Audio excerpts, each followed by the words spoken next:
guys, we are back with another part 2, actually, episode with Dr. Naomi Albertson, a.k.a. Dr. Nice. Can you really call it a part 2?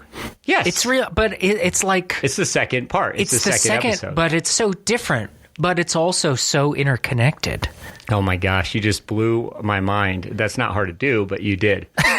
I blew a fuse, maybe. Bam. Well, so if you didn't listen to the previous podcast with Dr. Albertson, it was about recovery and sleep and a little bit of nutrition in there and strength training and also talking about her product. She's got a creatine product, Dr. Nyes, yes, which you've been taking, Matthew. Yeah, I've been taking it now. I don't take supplements. It's not something I normally do, but I wanted to be able to test out this product and just to see if I noticed any real differences, which I did. And with creatine, I mean, it's been around long enough now that people probably know that it does work. I feel like so many blends out there. We made fun of proprietary, not proprietary. Proprietary, not priority.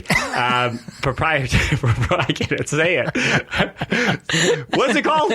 Proprietary. Yeah, I said it during the podcast, but so that's something where I have a pet peeve about a lot of products out there where they have this, specific blend and you don't know really what's in it. And I would not touch that stuff with a 10-foot pole. And most products, especially pre-workout supplements, guys, I mean, they're just mega dose with stimulants and that's what you're feeling. And, like even with your skin tingling, right? So there's like beta alanine they can put in there. And is beta alanine bad? No, it's not bad. It does help to improve your endurance a little bit, possibly. I mean, there's still, I think the jury's out a little bit more than it would be on something like creatine, but a lot of times they just have things in there so you feel your skin tingling, much like when you wash your hands with soap and the soaps have suds, they have that so that you can see the suds, so that you can see that it's doing something to clean your hands. That's actually like a real thing, I believe. It was a marketing ploy. Thank you. I'm not just imagining that, right? So you imagine a lot of things, but that's not one of them. There you go. So, like I said, guys, there's a lot of crap out there, but there are some beneficial things that we can use. And I always say that we have to maximize our recovery first. So you should listen to that first episode. And then it's more about the nutrition. And then once your nutrition is really dialed in, then something of a supplement like Dr. Nyes can also, I think, help you to get to that better, more efficient gear for you, but not without the recovery and the nutrition being in place first. And then I think with those things in place, the training can really take off. And that's where, of course, I believe strength training is imperative, but doesn't go so well when you're not recovering well and you can't recover from the training. Work plus rest equals success. So when you're breaking things down, literally and figuratively, we're talking about that result is really comes after you do the work, and it's in your body's ability to sort of absorb the training that matters. So that's where the recovery and nutrition is absolutely 100% imperative. You need that. And with our training series talking about strength, and this is going to be our focus in this batch of podcasts we put out, it's important to me that we talked about these subjects first so that when you are following the advice, hopefully you follow the advice that I give for strength training, this is going to really maximize the benefits and the results for you and minimize our risk of overtraining, injury, things like this. Yeah, the great thing about Dr. Naomi's Albertson's product is that it really is about performance. It's not about losing weight. It's not about being a meathead. You mean there's no fat burners in her product? No. That's another one. But what it's really meant to do is exactly what you just said. Like if you're getting your recovery and your nutrition is pretty darn good and you're doing the work in your training, then this is what's going to help you in that recovery and to be able to make those incremental improvements so that over the long term of your performance, you're really making some good strides. Yeah, absolutely. So, guys, hopefully you get a lot more out of this one as well, and love to hear your feedback.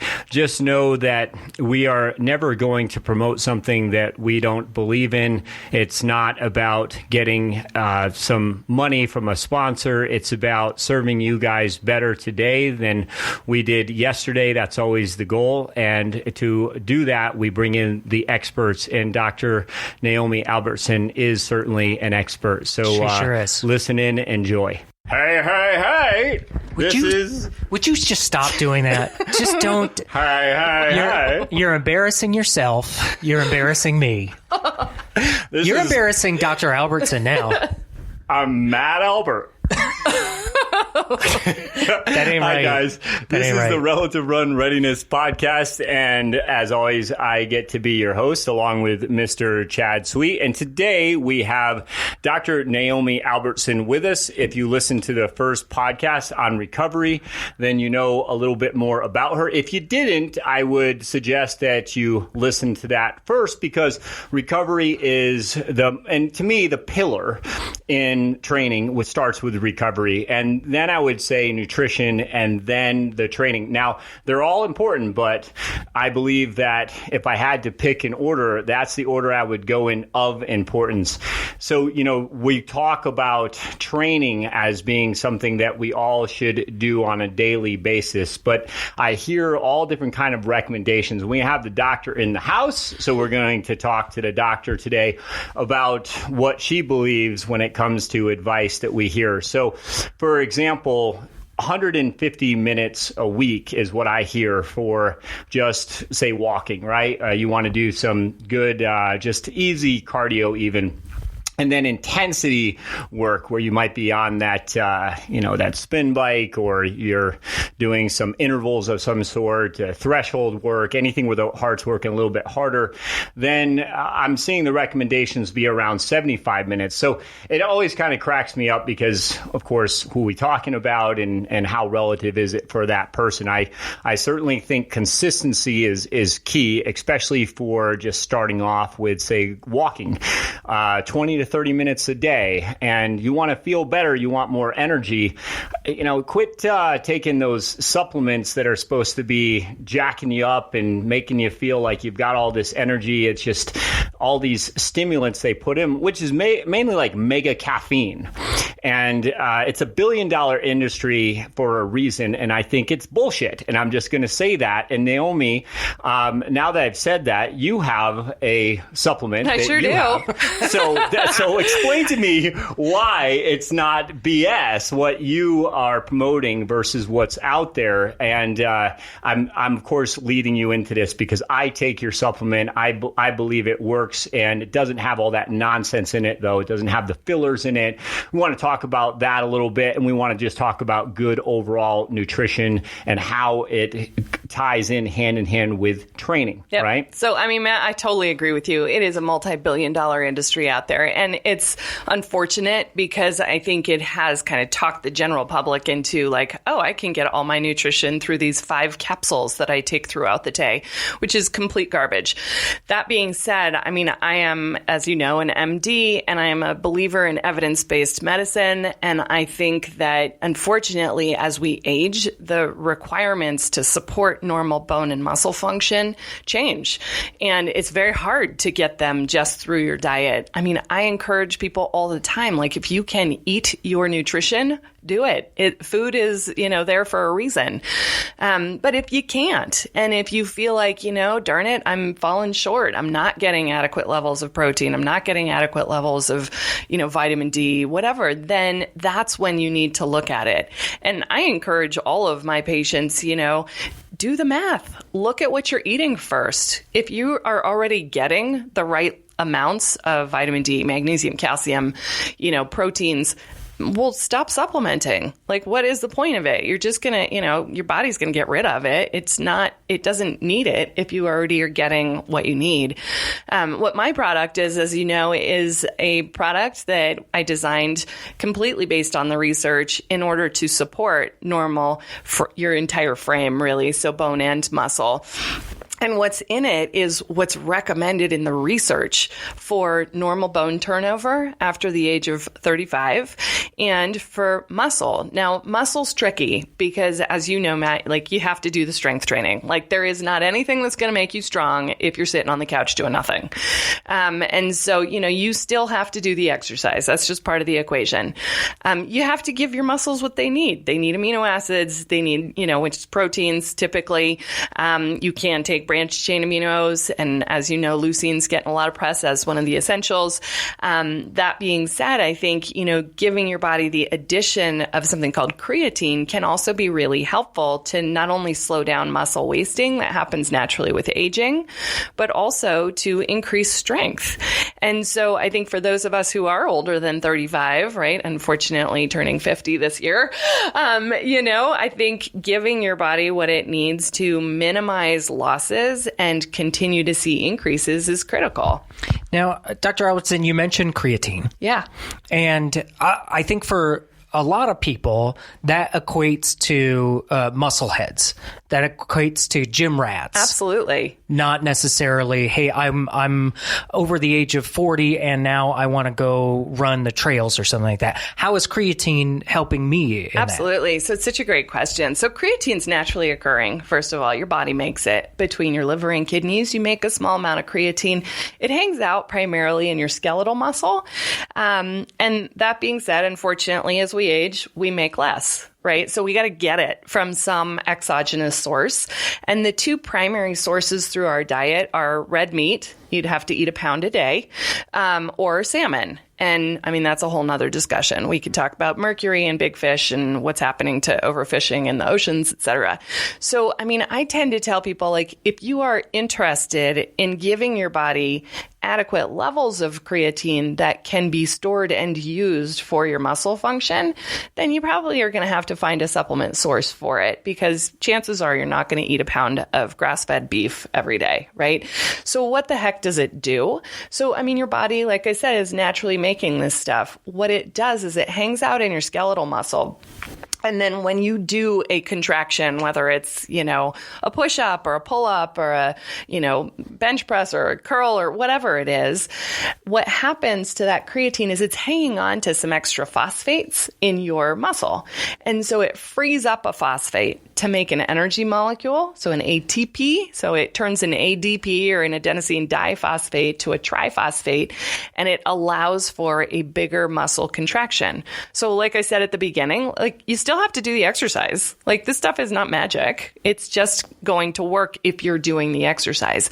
So if you do that, right, this is how we build muscle and how we build strength, is if you consistently get a bigger contraction, then you will see strength gains over time. And typically creatine, when you supplement it in low doses, just 3 to 5 grams a day, you should be able to see strength gains typically within 2 to 3 weeks.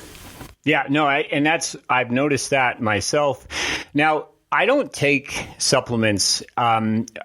Sometimes I will have a protein bar or protein shake, but I think a lot of that is overrated. And, even with the essential amino acid conversation, I think that if you're just getting in a good overall nutritious, well-balanced program, and I don't even say diet, right? Because I think that energy in versus energy out, it still comes down to that equation. Are you getting in enough calories? That's always the first question to me. And then when we're going through some progressions in strength and progressive overload, that's where I started to just kind of test out the product a little bit more.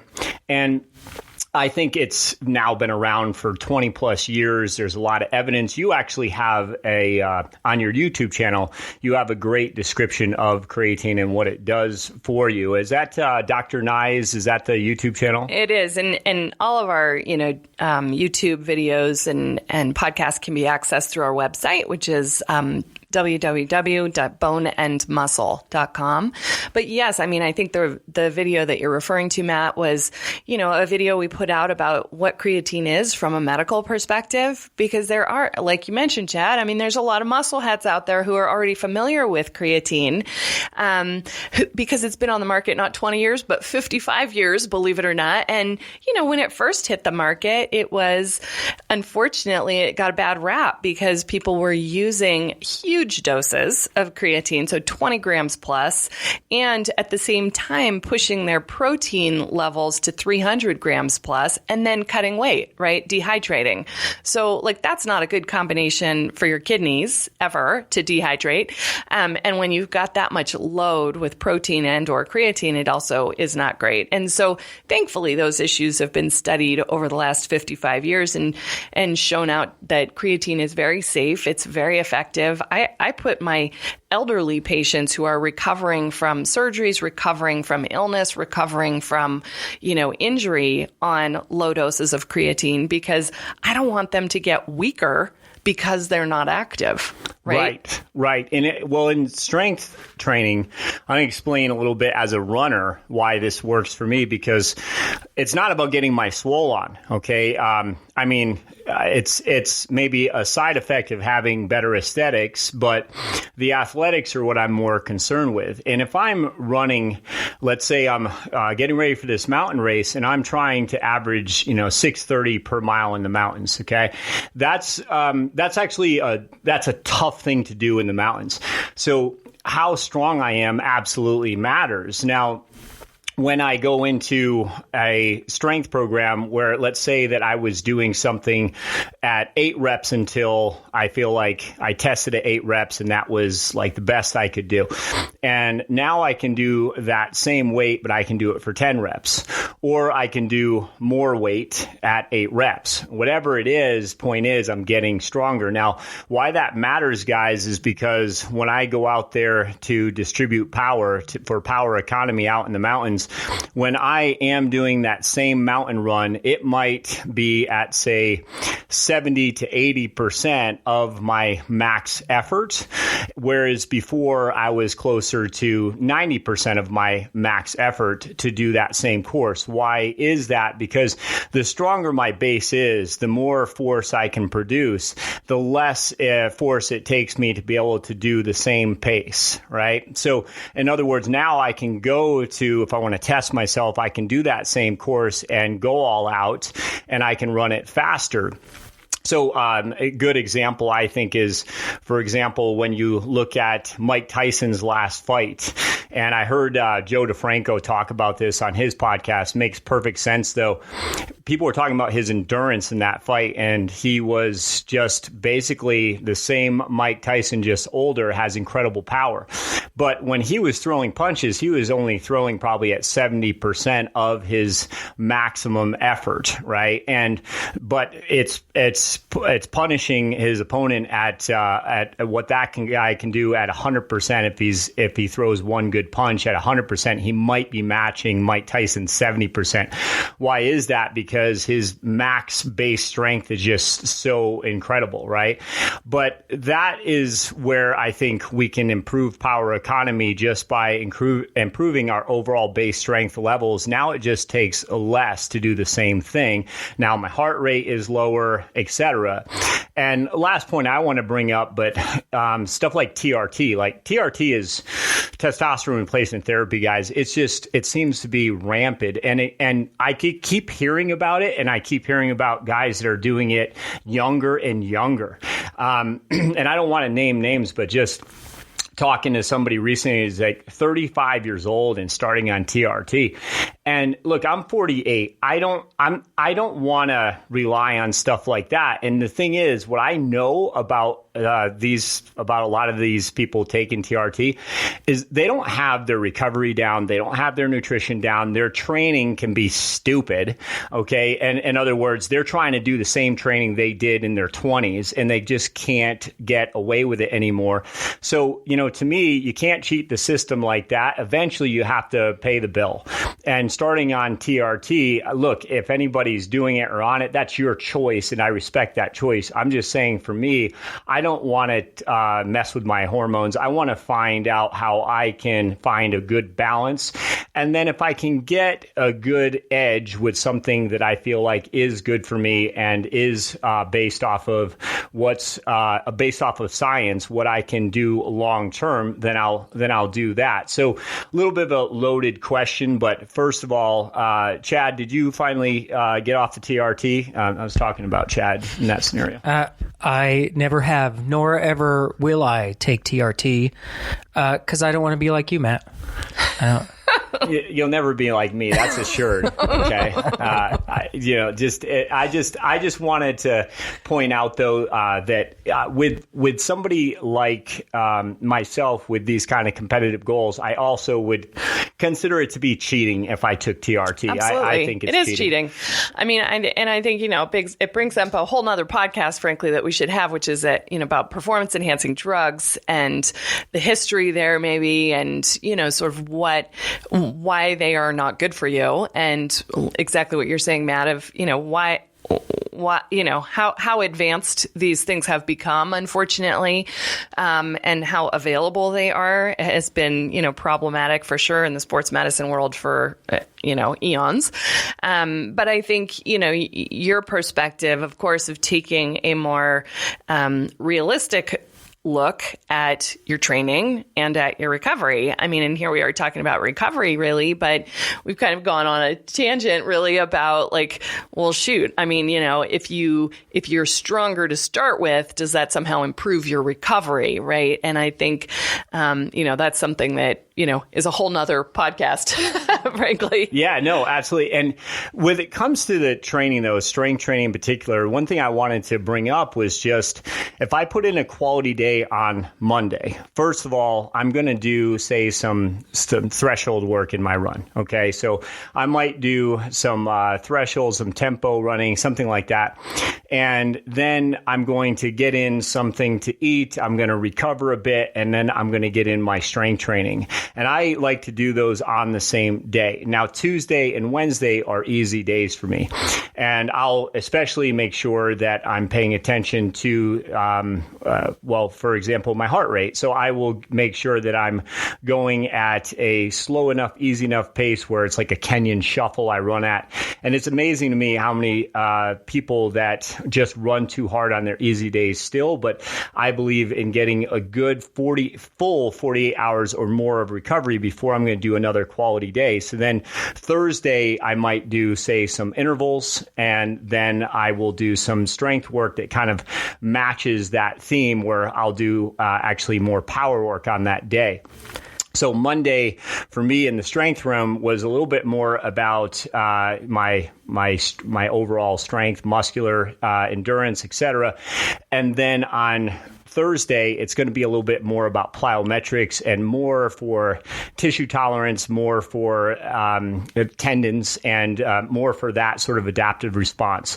So that's just an example about how I can recover properly, but also use something like creatine to be able to maximize my reps on Monday. And like I said, I've been just more fairly new to using this product, but I've noticed a difference in my max reps. And then on Thursday, can I now do, let's say, some more dynamic effort work or some plyometrics, and can I do that faster? And I go really alactically there. I tend to go in 6.5 seconds or less for power work. So that's where I think creatine can really show up and help out when you're talking about improving with that combo, of your strength, endurance, and then getting in some better power.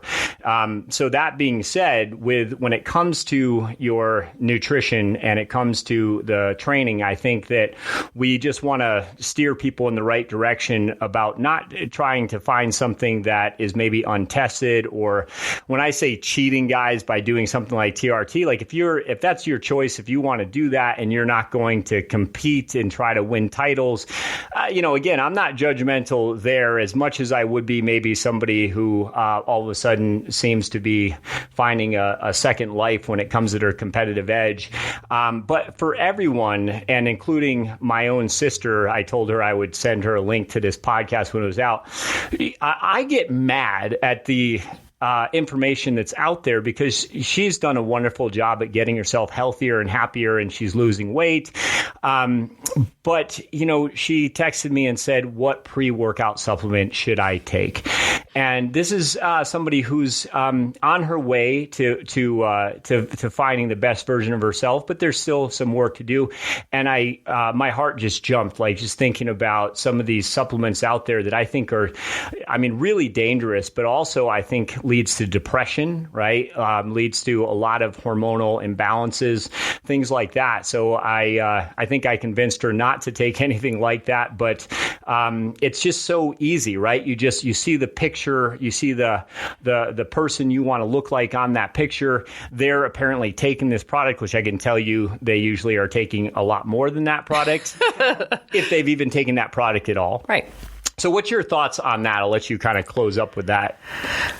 I think, Matt, you've hit on a whole bunch of different issues. I think, as an athlete, as just a person, right, aging, I think your body needs recovery, period. And in our last podcast, of course, we talked about sleep and the importance there of, for recovery.